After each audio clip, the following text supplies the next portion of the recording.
Hello to all my champions, क्या हाल चाल, कैसे हो सभी।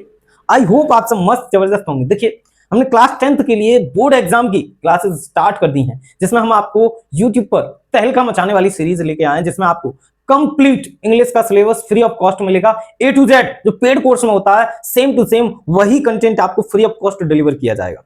अभी तक ऑफलाइन क्लासेस में धमाका चल रहा था, लेकिन अब यूट्यूब पर धमाका होने वाला है, जिसमें आप ए टू जेड सारी चीजें यूट्यूब पर फ्री पाओगे। और इसमें हम आपको ये गारंटी दे सकते हैं कि आप बहुत अच्छा स्कोर करोगे, क्योंकि लास्ट ईयर, इससे पहले आप प्रीवियस ईयर्स में रिजल्ट देख चुके हो। जो स्टूडेंट्स अच्छे से ईमानदारी से मेहनत करता है, उसका ऑलवेज रिजल्ट बहुत शानदार आता है। तो लगे रहिए, इस क्लास में हम आपको बताएंगे भोली चैप्टर, इंग्लिश का एक भोली चैप्टर है जो सप्लीमेंट्री सेक्शन के अंडर में आता है। उस चैप्टर को हम डिस्कस करेंगे। सारी चीजें एकदम समरी के थ्रू आपके क्लियर हो जाएंगी। आपको चैप्टर पढ़ने की कोई नीड नहीं होगी, क्योंकि यहां पर हमने ए टू जेड सारी चीजें लिखी हुई हैं, जिससे क्या है कि जल्दी से चीजें आपके सामने निकल जाएं और आपको अच्छे से समझ आ जाए। अगर हम लिखने को बैठेंगे तो थोड़ा सा टाइम ज्यादा लगेगा, इसीलिए हमने सारी चीजें लिख लिख कर ऑलरेडी रख ली हैं। अब हम आपको बता रहे हैं, जो भी स्टूडेंट यूपी बोर्ड हो चाहे सीबीएसई बोर्ड हो, अगर आपके सिलेबस में भोली चैप्टर है और इस चैप्टर की इंपॉर्टेंस आप समझ सकते हो, हर बरस प्रत्येक वर्ष इस चैप्टर से क्वेश्चन आता ही आता है। आज की इस क्लास में हम समरी समझेंगे, प्लस साथ ही साथ किस प्रकार से क्वेश्चन पूछे जा सकते हैं वो हम समझेंगे। चलिए स्टार्ट करते हैं। देखिए, भोली चैप्टर क्लास 10th के लिए बहुत ज्यादा इंपॉर्टेंट है। चलिए देखिए समरी। भोली is real name was Sulekha. भोली का रियल नेम क्या था? सुलेखा था। भोली का वास्तविक नाम सुलेखा था। Who was an innocent but foolish girl. जो एक मासूम लेकिन मूर्ख लड़की थी। जो एक मासूम लेकिन मूर्ख लड़की थी। She was the fourth daughter of ब्लेज नंबरदार रामलाल। वह ब्लेज के नंबरदार रामलाल की चौथी डॉटर थी, यानी चौथे नंबर की पुत्री थी। कितने नंबर की? चौथे नंबर की पुत्री थी। आपको एमसीक्यूज में भी हेल्प करने वाला चैप्टर है। एमसीक्यूज में भी हेल्प करेगा आपको, क्योंकि एमसीक्यूज भी आपके एग्जाम में पूछे जाते हैं। When she was 10 months old, जब वह कितने महीने की थी? 10 महीने की थी। कितने महीने की थी? 10 महीने की थी। तो क्या हो जाता घटना, वो अलग इंसिडेंट है। देखिए, she had once fallen off the cot. तो वह किससे गिर जाती है? चारपाई से गिर जाती है। किससे गिर जाती है? फॉलन, एक बार वह चारपाई से गिर जाती है। जब वो कितने महीने की थी? 10 महीने की। देखिए 10-10 का आंकड़ा बड़ा तेज है। क्लास 12th में एक चैप्टर है द टाइगर किंग, वहां भी द टाइगर किंग जो प्रिंस है वो 10 दिन का था, और 10 दिन में ही वो फटाफट बड़े बालकों की तरह, एक यानी कि युवा की तरह बहुत जोर से बोलने लगता है और टाइगरों को धमकी दे देता है कि टाइगरों सावधान। सभी ज्योतिषी राजघराने के सभी लोग देख रहे थे कि ये बच्चा क्या बोल रहा है। सभी देख रहे थे, सभी चौंक गए कि 10 दिन का बालक बोल सकता है। समझ, 10 का आंकड़ा बड़ा तेज है आपके लिए। Some part of her brain was damaged, यानी कि चारपाई से गिरने के कारण उसके दिमाग का कुछ हिस्सा डैमेज्ड हो गया। उसके दिमाग का कुछ हिस्सा डैमेज्ड हो गया। एक बात यहां पर समझने की कोशिश करोगे, वो क्या? आप देखोगे यहां पर ये पैसिव बना हुआ है। क्या? पैसिव। तो पैसिव का पहचान क्या है? How to recognise question passive है या एक्टिव? इसकी पहचान आपके लिए ये है, सिंपली जब कर्ता स्वयं कार्य करे तो आपको पता है वो एक्टिव है, और जो कर्ता स्वयं कार्य ना करे, दूसरे से करवाए, वो क्या है? पैसिव है। आप देखिए, some part of her brain was damaged, दिमाग का कुछ हिस्सा खराब हो गया, डैमेज्ड हो गया, नष्ट हो गया, ये मान लो। अब ये बताओ, ऐसा तो है नहीं कि दिमाग अपने आप बोल देगा कि भैया ना, मेरा दिमाग अब ज्यादा हो रहा है, कुछ हिस्सा मैं अपना स्वयं का डैमेज्ड कर लेता हूं। ऐसा कभी पॉसिबल नहीं है, क्योंकि दिमाग अपने आप खराब नहीं होगा। दिमाग को नष्ट किया जाएगा किसी के माध्यम से, और किसी के माध्यम से किया जाएगा तो उसका क्या बनेगा?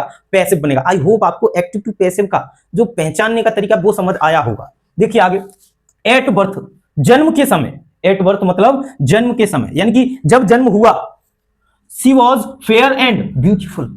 सी वॉज यानी लड़की है ना, इसीलिए सी वॉज, वह सुंदर थी और एकदम बढ़िया तंदुरुस्त थी। क्लियर है? आप यहां से एक पॉइंट और याद रखोगे, क्या? हैंडसम। हैंडसम और ब्यूटीफुल में डिफरेंस। हैंडसम और ब्यूटीफुल में देखिए, जो भी चीजें सॉफ्ट होती हैं, जो भी चीजें सॉफ्ट हैं वो क्या होंगी? ब्यूटीफुल होंगी। और जो भी चीजें स्ट्रांग होंगी, कैसी? स्ट्रांग, वो अपने आप में होती है कैसी? हैंडसम। कहीं ऐसा मत कर देना लड़के के साथ आप ब्यूटीफुल लगा दो, जैसे Ram is a beautiful boy, गलत हो जाएगा। राम स्ट्रांग अपने आप में बताते हैं, तो स्ट्रांगनेस जब भी आपको दिखेगी तो आप लगाओगे हैंडसम। क्लियर है? आई होप आपको ये डिफरेंस समझ आया होगा, यानी ब्यूटीफुल और हैंडसम में अंतर। चलिए आगे। बट लेकिन when she was 2 years old, लेकिन जब वह 2 वर्ष की थी, यानी कि देखो पहले 10 महीने की थी, उस समय चारपाई से गिर गई तो दिमाग का कुछ हिस्सा डैमेज्ड हो गया। अब जब वो 2 वर्ष की थी, कितने 2 वर्ष की थी, 2 वर्ष की थी, तो क्या हो जाता है, she had an attack of small pox, तो उसके ऊपर किसका अटैक हो जाता है, स्मॉल पॉक्स का, यानी चेचक का, किसका, चेचक का अटैक हो जाता है, यानी कि चेचक की समस्या हो जाती है।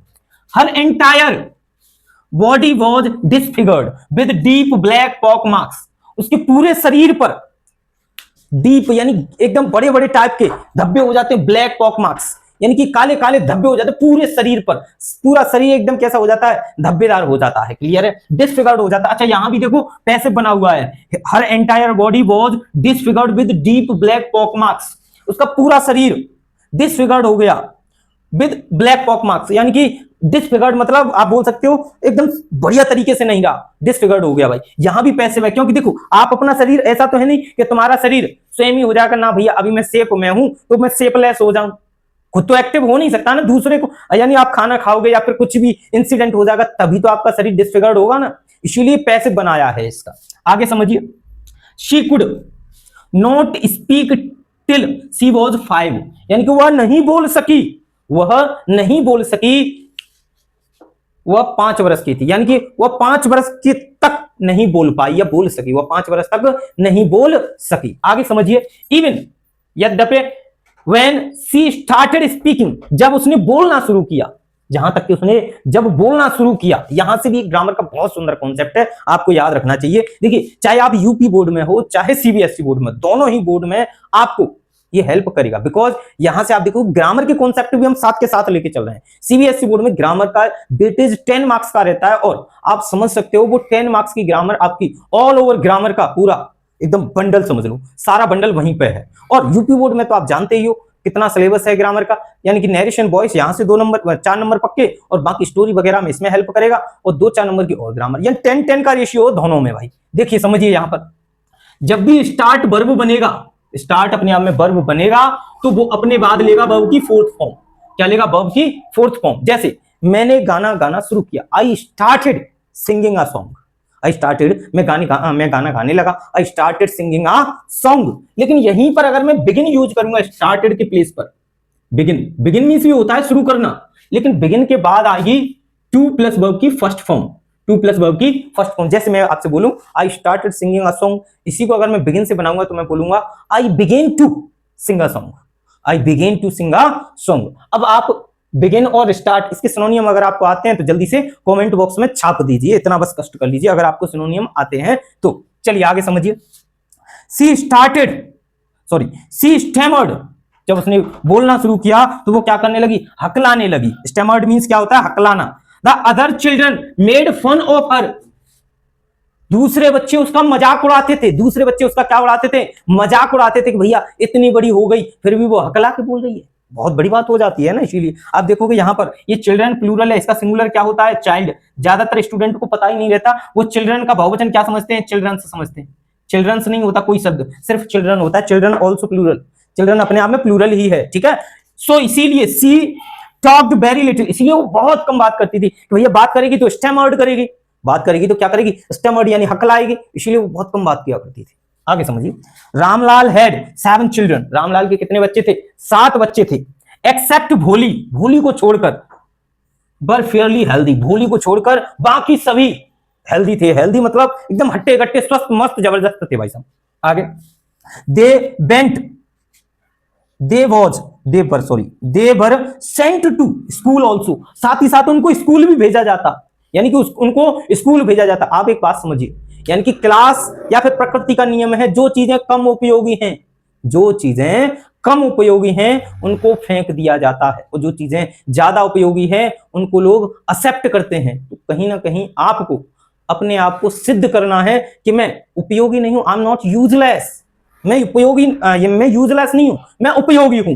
तो आप उपयोगी होंगे तभी आपको नेचर, प्रकृति, परिवार सब तभी एक्सेप्ट करेंगे। अगर आपके अंदर कैपेबिलिटी नहीं है, अगर आपके पास सक्षमता नहीं है, देन आपको नेचर के लिए या फिर परिवार से, गांव से, सबसे नेग्लेक्ट किया जाएगा। आगे समझिए, 3 ऑफ हिज डॉटर्स, सही है, यहां पर 3 of his daughters were married off, उनमें से 3 की क्या हो गई थी, शादी हो गई थी, यानी रामलाल की 3 बच्चियों की क्या हो गई थी, शादी हो गई थी। ये चौथे नंबर की लड़की थी भोली। क्लियर है? आगे की चीजें समझते हैं हम। Ramlal was worried about, Ramlal चिंतित था अबाउट हर, भोली के लिए, भोली को लेकर बहुत ज्यादा रामलाल चिंतित था। आगे बिकॉज, क्योंकि सी वॉज नाइदर गुड लुकिंग, वह ना तो ज्यादा कैसी थी, गुड लुकिंग थी यानी सुंदर थी, एंड सॉरी नॉर इंटेलिजेंट, ना ज्यादा कैसी थी, इंटेलिजेंट थी, इट मींस होशियार थी। आप समझने की कोशिश करोगे यहां पर नाइदर नॉर अपने आप में, नाइदर नॉर क्या है, पेयर कंजक्शन है। इसी प्रकार से सेम आइदर और अपने आप में क्या होता है, पेयर कंजक्शन होता है। पेयर कंजक्शन आपको पढ़ना पड़ेगा, टॉपिक है एक कंजक्शन जो आपके लिए बहुत ज्यादा क्रूशियल रोल प्ले करेगा, वो आपको अलग से पढ़ना पड़ेगा। समझिए, primary school for girls was open in village, यानी गांव में प्राइमरी स्कूल खोला गया लड़कियों के लिए, लड़कियों के लिए गांव में एक प्राइमरी स्कूल खोला गया। आगे देखोगे क्या, एंड और सी वॉज सेंट टू स्कूल, भोली को स्कूल भेजा गया, भोली को स्कूल भेजा गया। She was glad to find so many girls of her own age, Bholi अपनी उम्र की लड़कियों को स्कूल में पाकर बहुत ज्यादा खुश थी, बिकॉज उसके गांव में आस पड़ोस में ज्यादा मित्र नहीं थे, इसीलिए वो स्कूल में अपनी एज की लड़कियों को पाकर बहुत ज्यादा खुश थी कि कम से कम यहां मेरी मित्रता अच्छे से चलेगी। आगे देखोगे क्या, सी होप्ड टू मेक फ्रेंड्स, उसकी आस थी कि यहां पर कुछ मित्र बन जाएं। Teacher asked her name, school में टीचर ने उसका नेम बोला, सॉरी उसका नाम पूछा कि व्हाट इज योर नेम, यानी कि टीचर ने उससे पूछा व्हाट इज योर नेम, तुम्हारा नाम क्या है। बट लेकिन she could not tell her name, लेकिन वह अपना नाम नहीं बोल सकी, because she was not able to speak properly.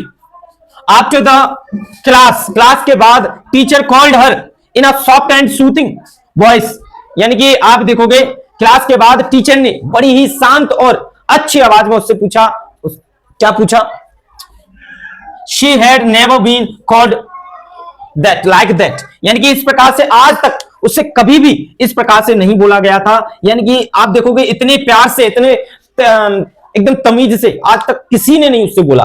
वो यह एकदम मान सम्मान सब कुछ पाकर बहुत ज्यादा खुश थी और स्कूल जाने के लिए आतुर हो गई। ये था आपका part number first. Next part में हम रेस्ट बची हुई समरी को डिस्कस करेंगे। भोली का चैप्टर आपको 100% श्योरिटी दे सकते हैं कि भोली का चैप्टर में आपको कोई डाउट नहीं होगा, आपका एक भी डाउट नहीं बचेगा, हम इस बात को कह सकते हैं आपसे। मिलते हैं नेक्स्ट वीडियो में, अभी के लिए इतना ही। Thank you, bye bye.